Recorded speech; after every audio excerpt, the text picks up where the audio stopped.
Bismillahirrahmanirrahim. Assalamualaikum warahmatullahi wabarakatuh. Anak ibu yang soleh dan solehah, insya Allah ibu akan menjelaskan materi tentang segitiga yang sebangun pada buku antum halaman 130. Nah, di sini ada 3 poin yang akan ibu bahas. Yang pertama adalah syarat segitiga sebangun.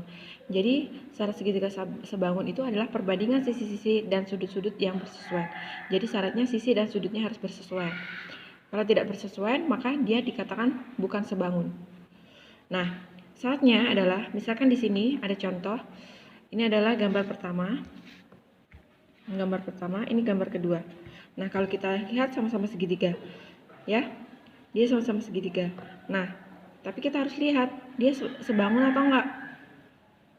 Karena syaratnya adalah sisi-sisi dan sudutnya itu harus bersesuaian. Oke, ini 60 derajat, ini 60 derajat. Ini 90 derajat, ini 90 derajat. Berarti sini udah pasti sama nggak? Karena 60 tambah 90 berapa? 150 derajat kan? Sedangkan satu segitiga itu besarnya harus 180 derajat. Berarti sini 30 derajat, sini 30 derajat.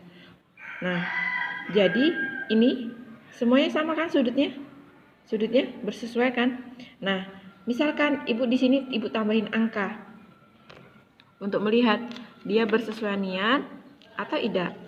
Nah, misalkan nih di sini ibu kasih angka 4. Di sini ibu kasih angka 5, di sini ibu kasih angka 3. Terus di sini ibu kasih angka 8. Di sini ibu kasih angka 10 dan di sini ibu kasih angka 6. Nah, kalau kita lihat, berarti sisi ini bersesuaian dengan sudut ini. Karena apa? Ini pas siku-siku, ini pas sudut 60 derajat. Nah, berarti AB itu harusnya sebanding dengan DE, ya kan? Kita lihat dulu. AB 4, DE 8. Nah, berarti kalau kita lihat sama-sama dibagi berapa? Sama-sama dibagi 4, berarti menjadi 1/2. Nah, selanjutnya sama ya, berarti perbandingannya sama terus. Nah, sekarang kita lihat yang AC dengan DF. AC banding DF. AC-nya berapa? 3, DF-nya 6. Berarti menjadi 1/2. Nah, sekarang yang ini CB. CB itu bersesuaian dengan EF. 5 banding 10, berarti 1/2. Kalau kita lihat semuanya hasilnya sama, yaitu 1/2, 1/2. Jadi, dua segitiga ini dinamakan sebangun karena perbandingan sisi-sisinya dan sudutnya bersesuaian. Nah, itu adalah salah satu syarat segitiga sebangun. Bukan salah satu ya, syarat semuanya.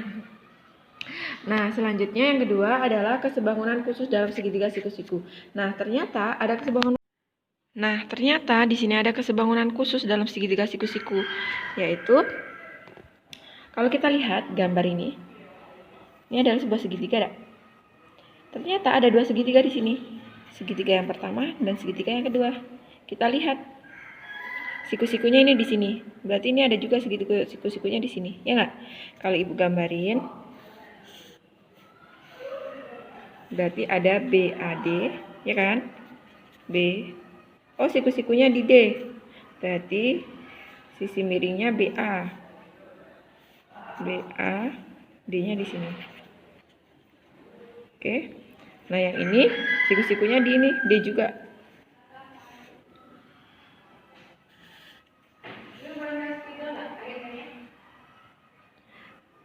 Terus ini sisi miringnya yang ini, karena ini kan siku-siku tegak lurus ya.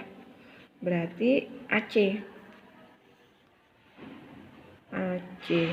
Ini ditulis dulu. C-nya yang di titik puncak, berarti A. Nah, seperti ini kalau digambarin. Oke. Ini siku-siku. Berarti kalau kita lihat DA itu ini sama dengan DA. AB harus sama dengan AC. CD berarti sama dengan BD. Nah, di sini ada rumusnya. Ya, ada rumusnya untuk menentukan segitiga yang khusus seperti ini. Triknya mudah sih sebenarnya. Kita gini aja. Ibu ajari ya.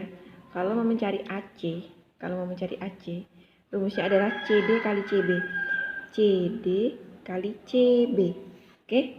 Kalau mau mencari AC ini, tinggal CD kali CB. Kan AC itu kan dari sini, A ke C. Berarti kan titiknya terakhir sini enggak? Tinggal CD CB kayak gitu.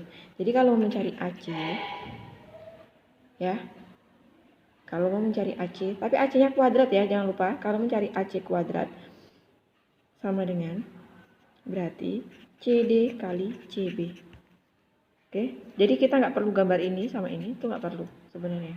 Cuman lihat kesebangunannya aja kalau diminta. Tapi kalau disuruh cari, langsung aja kayak gini. AC kuadrat sama dengan CD kali CB. Ini kalau mau mencari ini, oke, ini udah ketemu. Nah, sekarang kalau kita mau mencari ini, nih, mau mencari AB. Kalau mau mencari AB, kalau kita lihat, kalau mencari AB itu kan ini rumus Pitagoras nih. Berarti kalau mau mencari AB, AB kuadrat, ya kan? Ya kan? Ya enggak? Berarti menjadi BD kali BC. BD kali BC. Tuh. Ini aja. Nih, jadi kalau mau mencari AB, ingat, kalau mau mencari AB, jadi kan titiknya di sini. Jadi tinggal BD kali BC. Karena siku-sikunya di sini semuanya dua-duanya. Oke? Gitu aja ingatnya. Nah, tapi kalau mau mencari AD, ini yang beda. Kalau mencari AD, AD ya, AD. Kalau mau mencari AD, tinggal BD CD. Nah, jadi dia nyatu di sini. Kalau mencari AD, berarti BD CD, seperti itu. Kuadrat juga. Kalau mencari AD kuadrat sama dengan BD kali CD. Seperti ini. Nah, Ibu contohkan soalnya ya. Misalkan nih, Ibu punya soal. Pada gambar di bawah ini, diketahui AB-nya 6 cm dan BC-nya 8 cm. Tentukan. Misalkan pertama tentukan AC, yang kedua AD, yang ketiga BD, nah, kayak gitu ya. Nah, caranya gambarnya ada seperti ini. Oke, terus terpotongnya di sini, siku-sikunya di sini, ya. Ini A, ini B, ini C. Ini 8 cm, ini 6 cm. Nah, samakan dengan gambar ini. Samakan. Ya. Selanjutnya, kita mau mencari AC. AC yang ini kan. Kalau kita larikan ke sini, kalau kita lihat, kalau ini bisa pakai rumus Pitagoras juga kan? Karena kan ini menyeluruh semuanya. Berarti tinggal CB kali BA. Rumus Pitagoras masih ingat? Kalau mencari AC berarti kan nih Pitagoras ya. AC kuadrat, ya kan?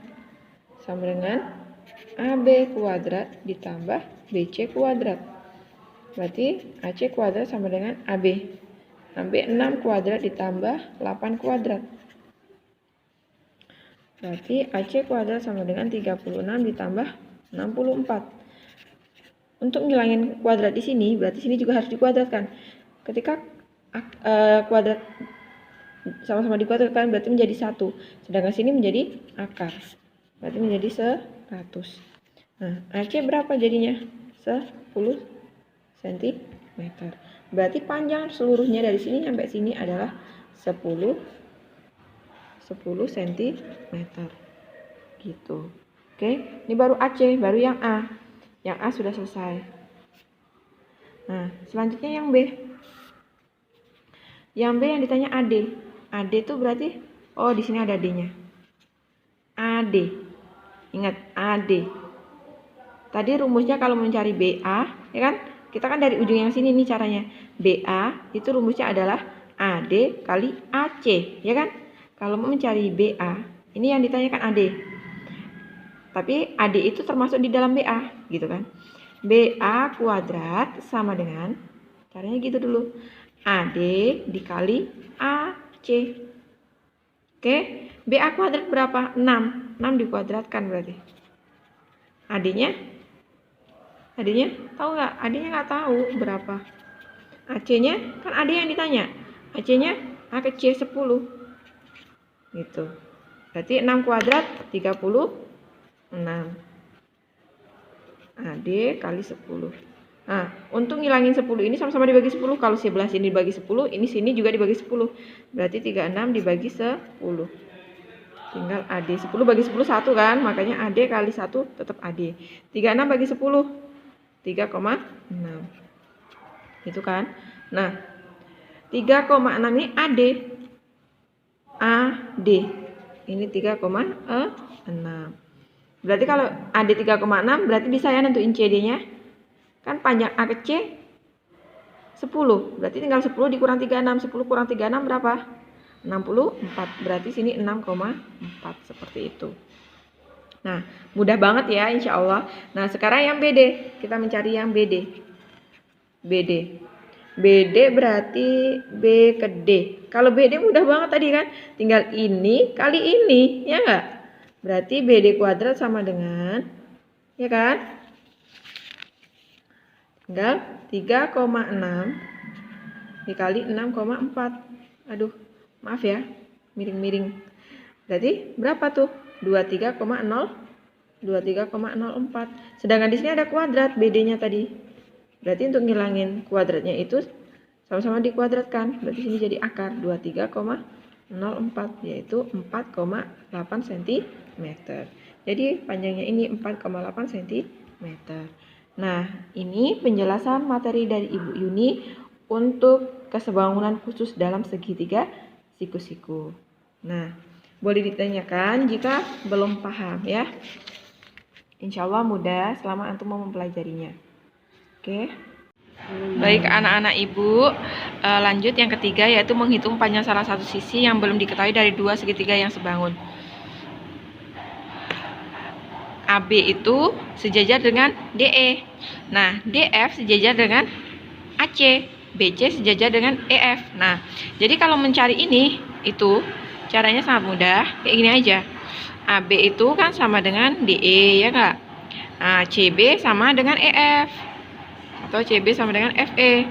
Nah, kita masukin angkanya 12 per 6. Sama dengan 15. Ini terserah mau buat A, B, C, D, E, Q apa terserah lah di sini. Misalkan ibu pakai X aja. Ini tinggal kali silang, ini kali ini kali ini. Itu caranya. Berarti 12 dikali X sama dengan 15 dikali 6. 12 kali X 12X. 15 kali 6 berapa? Hah? 15 kali 6 berapa?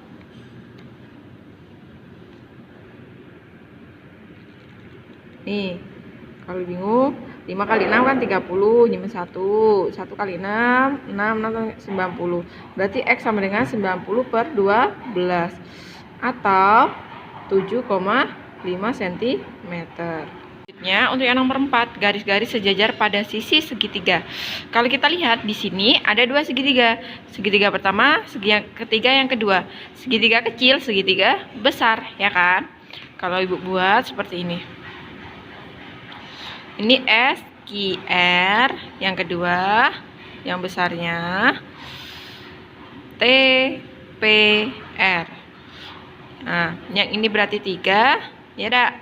Yang ini 4, yang ini 2, yang ini nggak tahu kan ini berapa? Berarti ini panjangnya berarti 2 ditambah X, dimisalin pakai X, berarti ini X. Nah, kalau mencari ini, caranya gimana? Kayak tadi caranya, sama persis kayak ini. Ya, kayak gini caranya.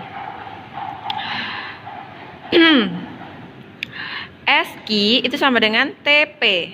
Oke? RQ sama dengan per RP.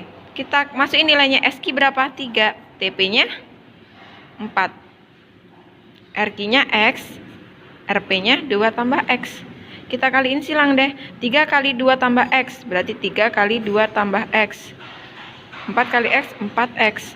3 kali 2 6. Kaliin ke dalam ya. 6 ditambah 3X sama dengan 4X. Ini berarti menjadi 6 ditambah 3x, atau dipindah aja lah biar antum nggak bingung. 3x ini pindah ke sini, min 4x sama dengan min 6. Berarti min x sama dengan min 6. Sama-sama kali negatif, ya kan? Berarti menjadi x-nya 6. Seperti itu. Nah, ini untuk penjelasan garis-garis sejajar pada sisi segitiga dan menghitung panjang salah satu sisi yang belum diketahui. Setelah kita dapat x-nya 6, ya, belum selesai sampai sini. Kalau kita lihat x-nya kan 6, berarti yang ini itu 6. Kalau ini 6, berarti panjang RP 2 tambah 6, berarti menjadi 2 ditambah 6, berarti menjadi 8. Berarti kita bisa lihat kalau ini dari sini itu panjangnya berarti 8 cm. Seperti itu ya. Ada yang mau ditanyakan? Tafadhol, boleh japri langsung ke ibu. Baik anak ibu, mungkin itu materi penjelasan untuk hari ini ya. Ibu tutup dengan lafaz hamdalah, alhamdulillahirrabbilalamin, dengan istighfar 3 kali, astagfirullahaladzim, astagfirullahaladzim, astagfirullahaladzim. Semoga Allah ridhai pembelajaran kita hari ini. Kalau ibu ada salah, ibu mohon maaf. Kepada Allah ibu mohon ampun. Wassalamualaikum warahmatullahi wabarakatuh.